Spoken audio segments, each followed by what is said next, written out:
Dead Man's Island by John Escott. Chapter 1. Coming to England. My name is Carol Sanders. I live in England now, but when I was younger, I lived in Hong Kong. My father was a businessman there, and my mother worked as a secretary. We lived in Hong Kong for 7 years. I was happy at school with lots of friends, and we had a good time. I like pop music. The Rolling Stones, David Bowie, and Jake Rosso were my favourites. Jake Rosso was my favourite singer. He died in a car accident the year I left school.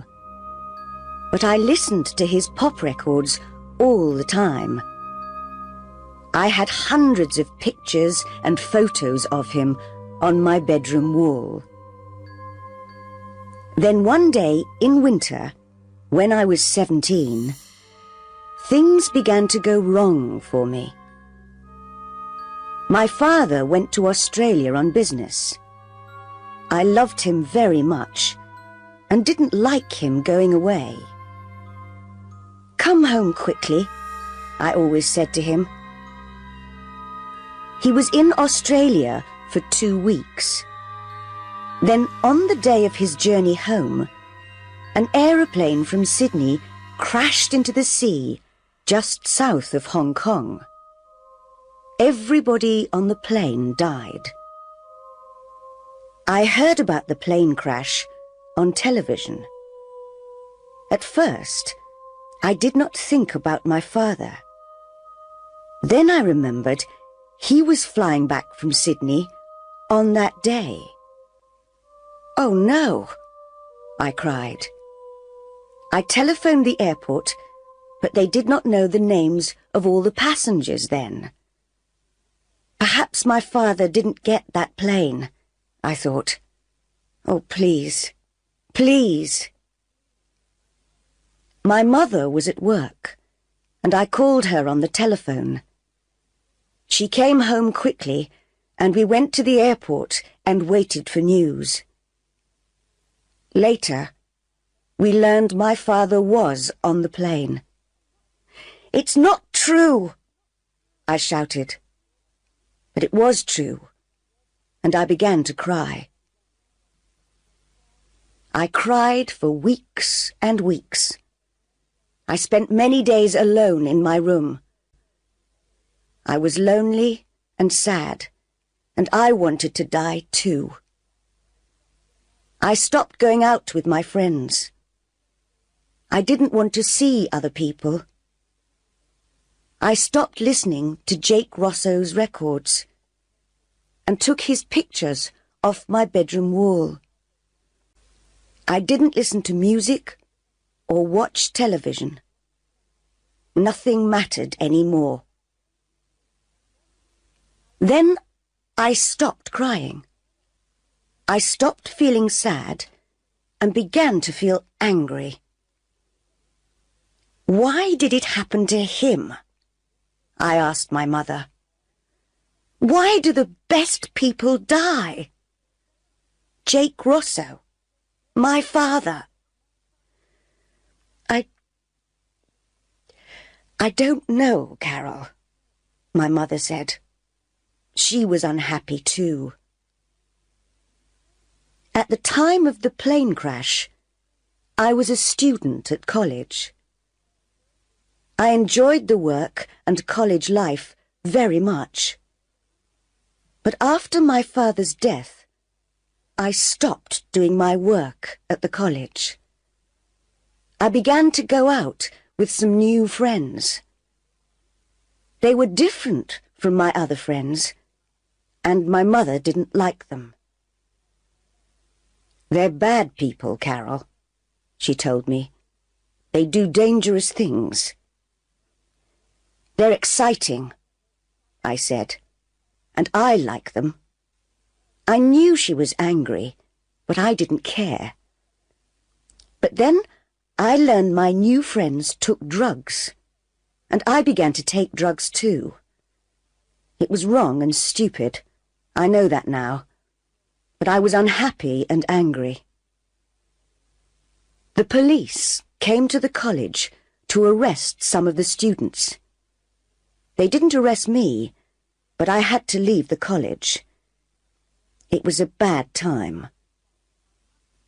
My mother was very unhappy with me. "What am I going to do with you, Carol?" she said.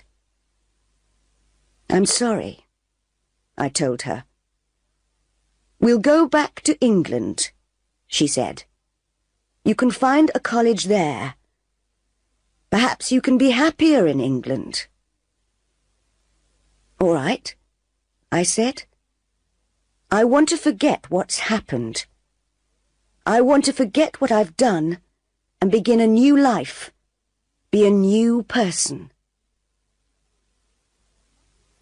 A month later, we came back to England.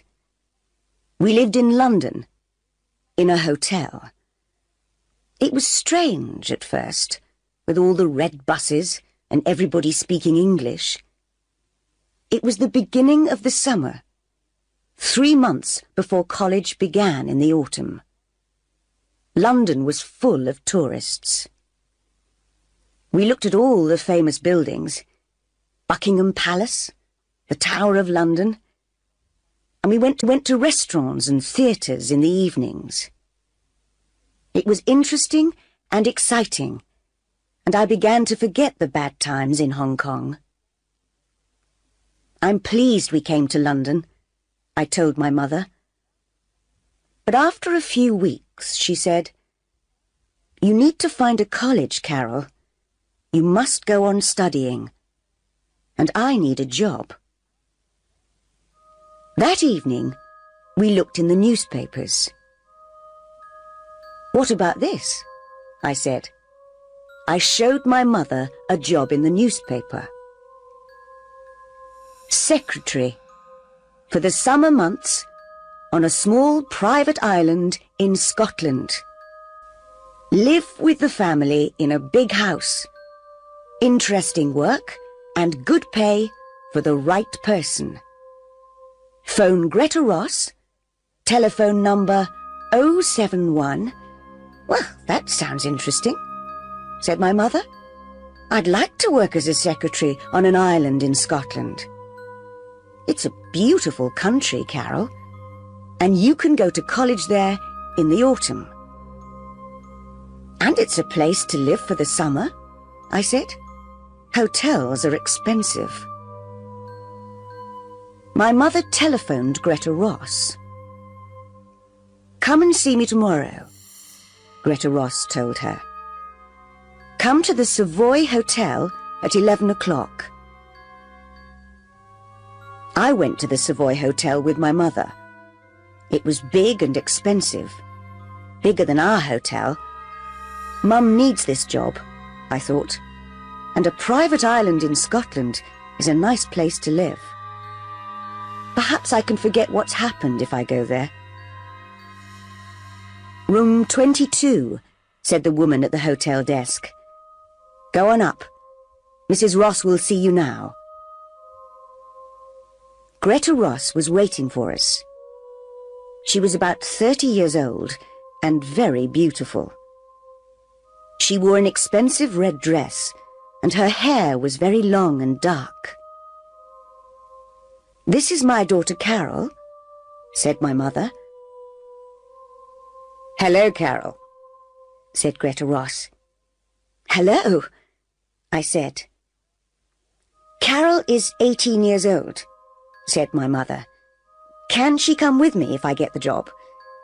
Perhaps she can help in the house or in the gardens. She likes gardening. She's studying farming at college." "Perhaps," said Greta Ross. "There's a small farm on the island." "I'd like to work on the farm," I said. Greta Ross looked at my mother. "How long did you live in Hong Kong, Mrs. Sanders?" 7 years, answered my mother. My husband died in a plane crash last year, so we've come back to live in England.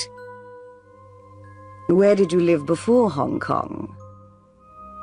We lived in India for 3 years. Then Greta Ross took my mother into a room and asked her more questions. I waited outside. Greta Ross is nice, I thought. I hope my mother gets the job. Soon after, the door opened and my mother came out. She was smiling.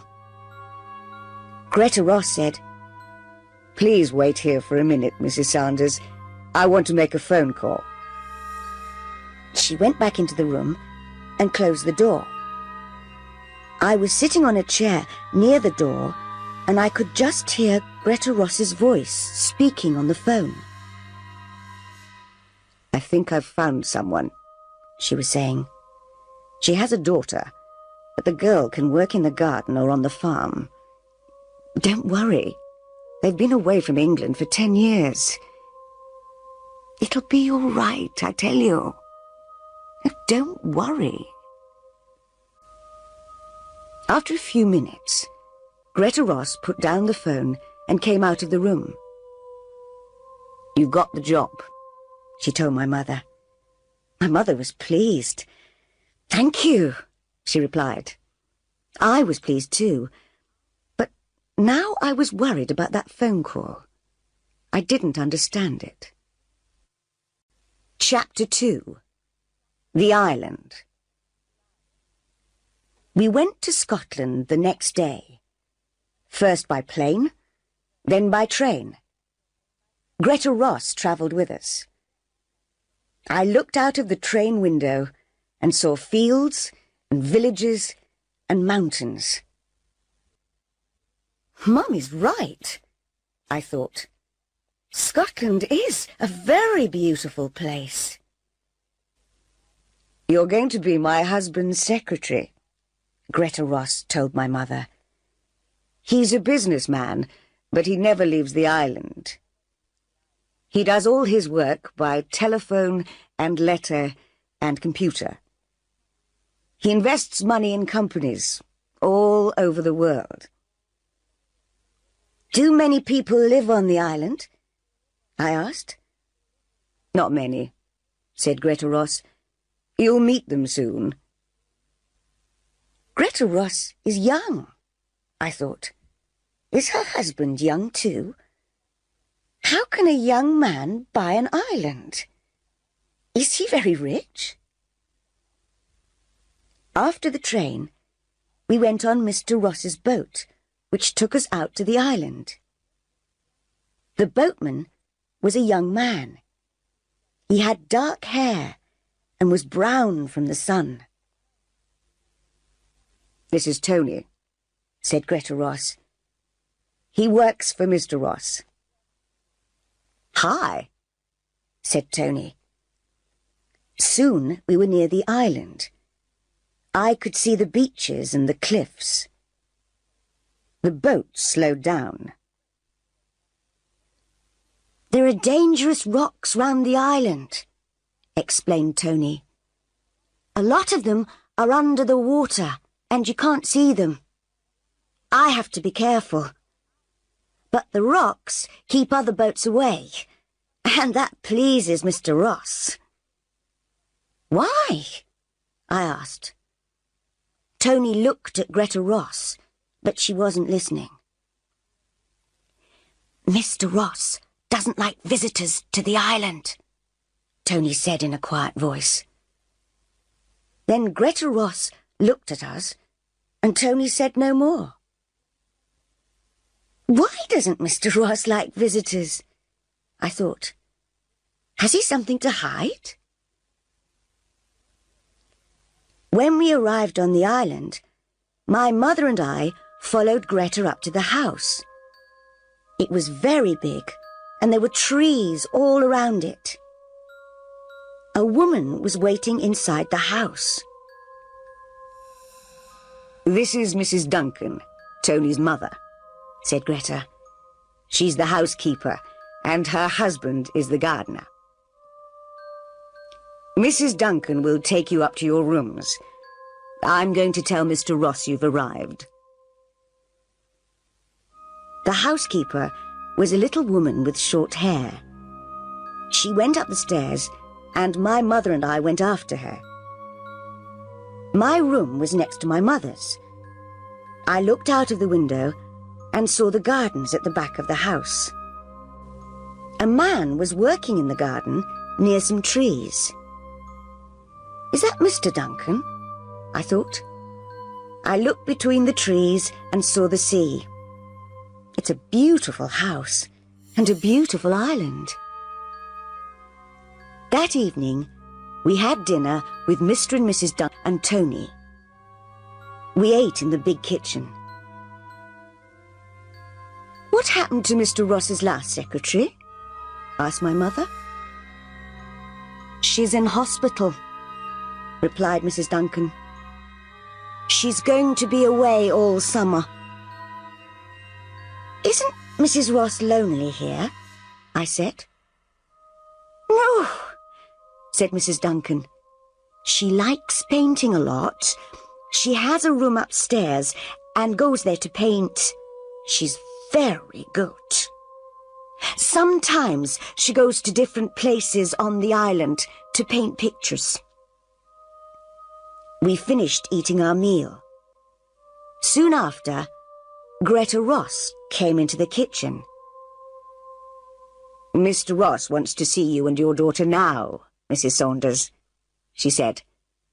Follow me, please. We followed her through the house and into a big room. This was Mr. Ross's office, and he was sitting behind a desk.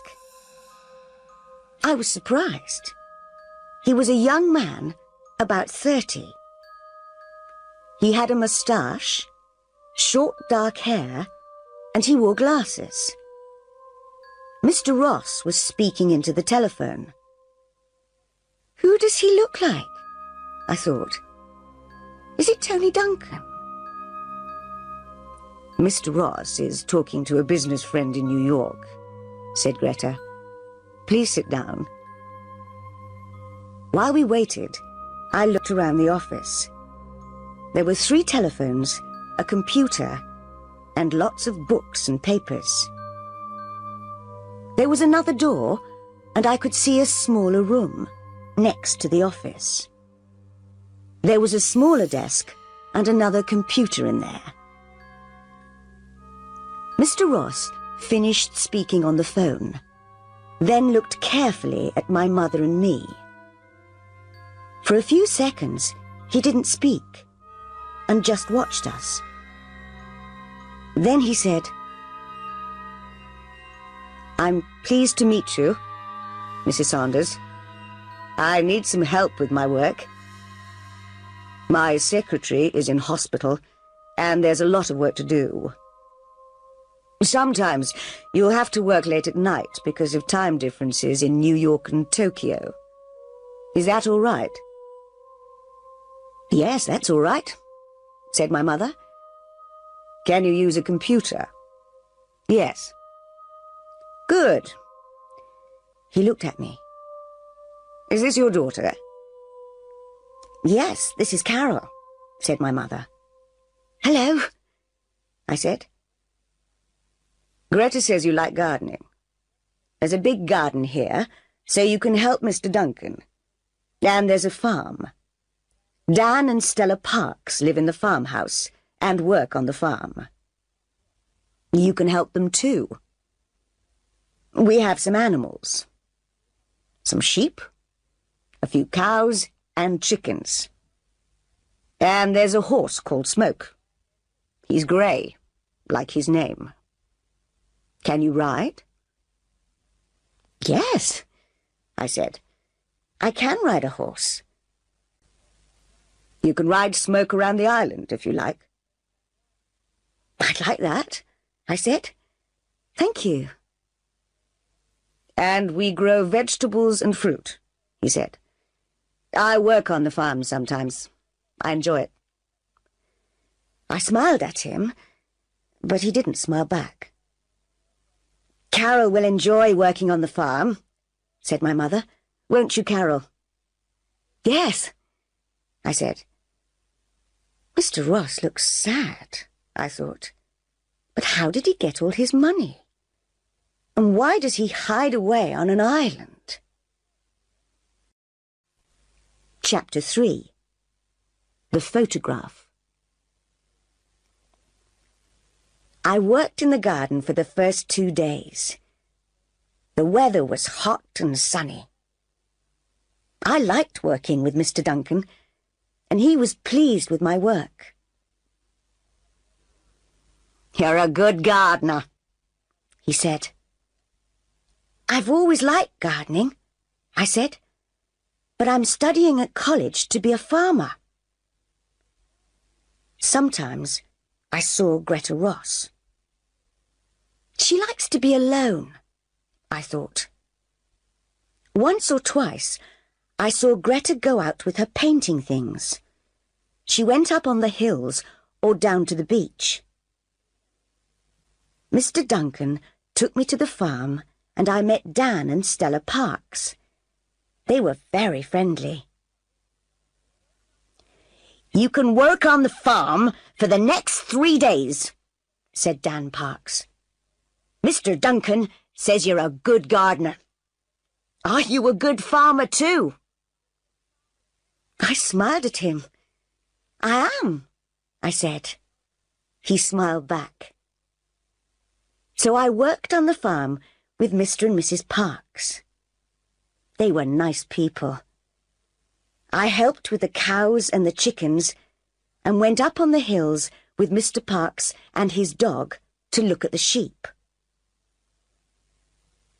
One afternoon, I went out riding. Smoke was a big, lazy, friendly horse. I enjoyed riding, and Smoke knew his way around the island very well. I learned new places to go to.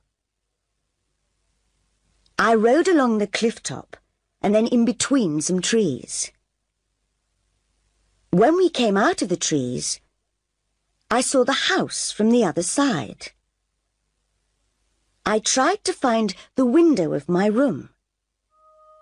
Which one was it? Suddenly, I saw a face at one of the windows. The face was looking at me. It was there for just a second or two, then it moved away quickly. Who was that? I thought. Was it Mr. And which room was it? I didn't see my mother very much that first week. She worked all day and in the evenings. She wrote letters to South America, Japan, Canada, and Australia. Sometimes she worked after I was in bed. "Mr. Ross works hard," she told me. "He invests money in many companies and countries, but it's not his money." "It's not?" I was surprised by this. "No, it's his wife's money, and she bought the island. It's her island, her house, her farm. Everything belongs to her." How strange. But why does Mr. Ross always look sad? And why does he never leave the island? I asked. "I don't know," said my mother. "He says he likes it here and likes working on his farm. It's strange, I know." Sometimes, when I finished work, I walked along the beaches or the cliffs, or I went swimming in the sea. I liked swimming. Greta Ross often came to the beach to swim, but Mr. Ross never came. "Stay away from the rocks, Carol," Greta Ross told me. "They're very dangerous." Sometimes I took my camera to the beach and took photographs of some of the boats that went by. I took photographs of the birds on the cliffs. There were other small islands near our island, and boats with tourists stopped at them. But no boat stopped at our island. They kept away from the dangerous rocks. Tony was right. The island did not have visitors. One day, I was walking back to the house and had my camera with me. I stopped and looked at the big house. Mr. Duncan was working in the garden in front of it. At first, he didn't see me. I'm going to take a photograph of the house, I thought. The sun is in just the right place, and it will make a good picture. I looked at the building through my camera and took the photograph. Mr. Ross was coming out of a door. He was in my picture too, and he looked angry. That's all right, I thought. It's still a good photograph. But Mr. Duncan was running across the grass. He came quickly up to me and said, "Give me your camera." He looked very worried. "What's wrong?"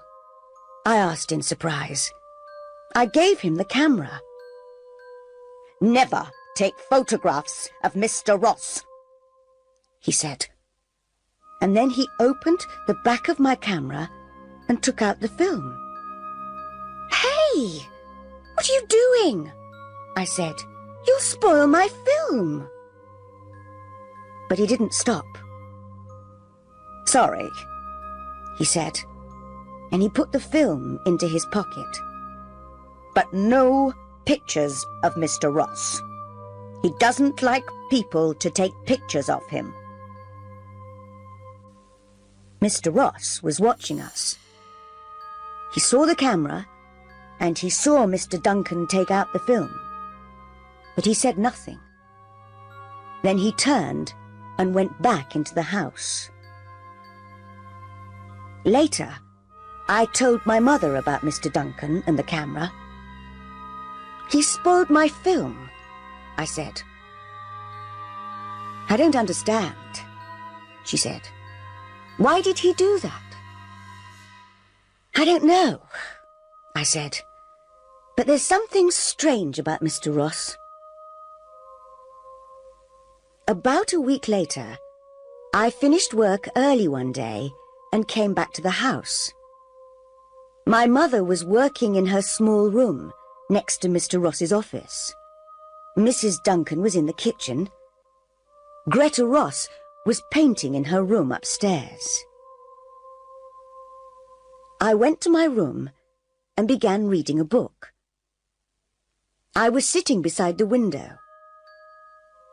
After half an hour, looked out at the rain and the grey sea and the rocks between the trees. My book isn't very interesting, I thought. I got up and went out of my room. I walked along the passage and turned a corner. Then I saw the door at the end of the passage. There was a large plant in a plant pot outside the door. Where does that door go? I thought. I haven't seen it before. I remembered the face at the window in my first week on the island. Perhaps it's the door to that room, I thought. I walked along to the door and turned the handle. The door didn't move. It was locked. "What are you doing?" said a voice behind me. I turned round quickly and saw Greta Ross. She looked angry. "That room is private," she said. "I'm sorry," I said. "I didn't—" "Stay away from there," she told me. I told my mother about the locked door. "What's behind it?" I said. "Is it a secret?" "I don't know," said my mother. "It doesn't matter. Mr. Ross can have locked rooms if he wants them." "I think he does have secrets," I said.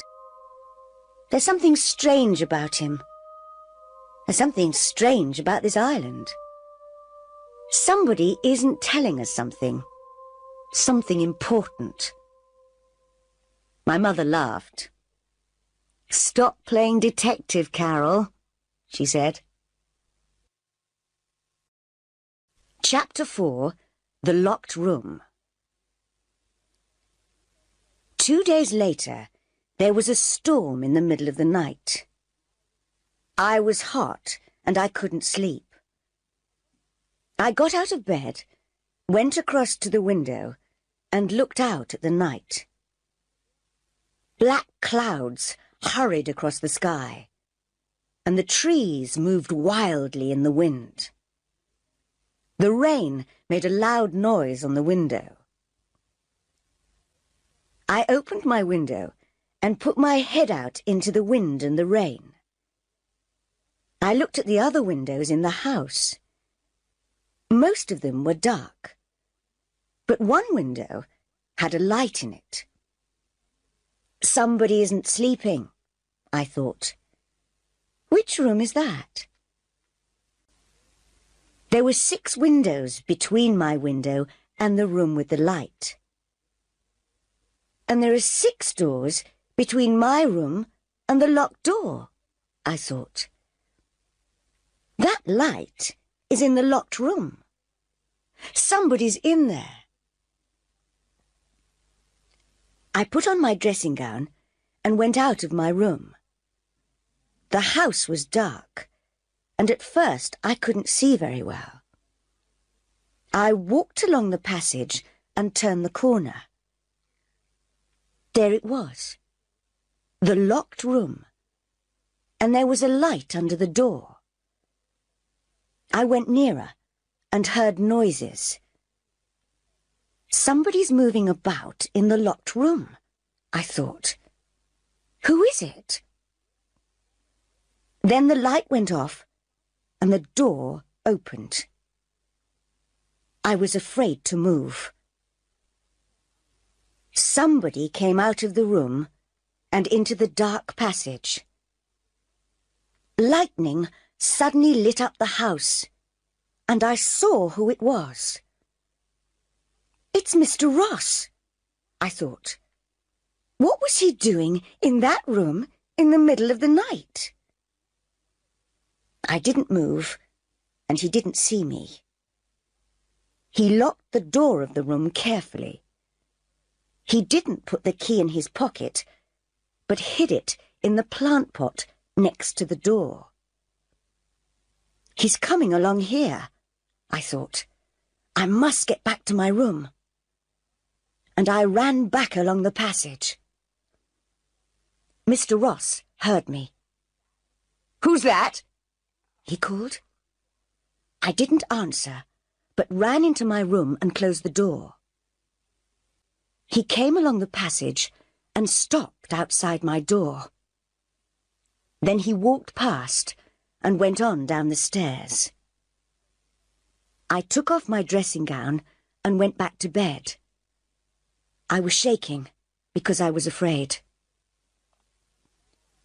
Now I know how to get into the locked room, I thought. But what's in there? There was no storm in the morning, but it was still raining. I got up early and worked on the farm. There were eggs from the chickens, and I put them in boxes. I helped to milk the cows and then took them out to the field. Later, I went back into the house for breakfast. "Did you sleep all right last night?" asked Mrs. Duncan. "Or did the storm wake you up?" "I slept all right," I said. I didn't want to tell her about the light in the locked room or about Mr. Ross. After breakfast, I went back upstairs. Mr. Ross was talking on the telephone in his office. My mother was working at her desk. I knew that Mrs. Duncan was in the kitchen and that Mr. Duncan was working in the garden. Where's Mrs. Ross? I thought. Then I looked out of the window and saw her with Tony Duncan. They were walking to the boat. He's taking her out in the boat, I thought. Then I opened the door of my room. There was nobody in the passage, and I ran along to the locked room. The key was still in the plant pot, and I took it out. My hand was shaking. Then I unlocked the door. Chapter 5. A Dead Man. I went into the room, and I was very surprised. The room was full of strange things. Coloured shirts and suits. 3 guitars. And there were posters and photographs on the wall. I looked at the posters. Jake Rosso's face looked down at me. I looked at the dead Jake Rosso's picture, and I remembered all the photographs on the walls of my room in Hong Kong. I could never forget that face, the face of my favourite singer. Then, while I looked at his face, something strange happened. I began to see another face in the posters. An older face, and with a moustache, but the same face. I saw the face of Mr. Ross. "No," I said, "it's not true." But it was. I knew it was. Mr. Ross is... Jake... "No," said a voice behind me. I turned round and saw Mr. Ross. He was standing in the doorway. He looked afraid. "I don't believe you," I said. "You have to believe me."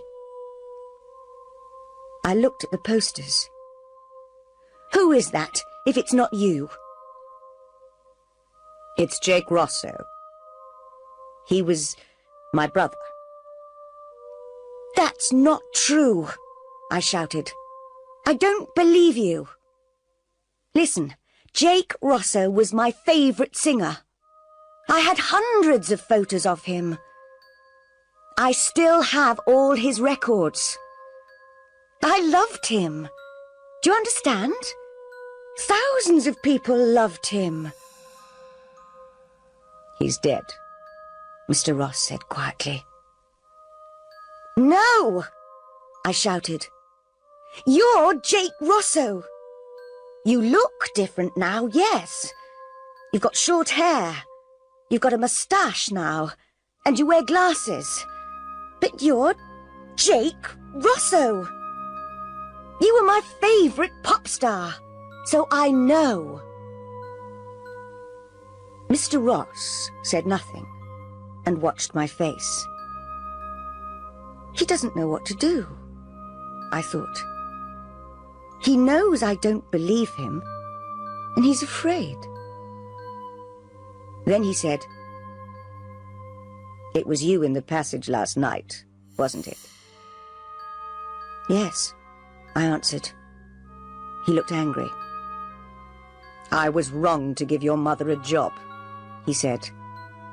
"I thought it was okay because you came from Hong Kong, and I needed help with my work. I needed a good secretary." "Does your other secretary know who you are?" I asked. "Do the other people on the island know?"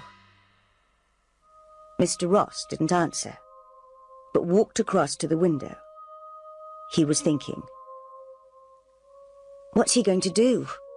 I thought. Then he turned round.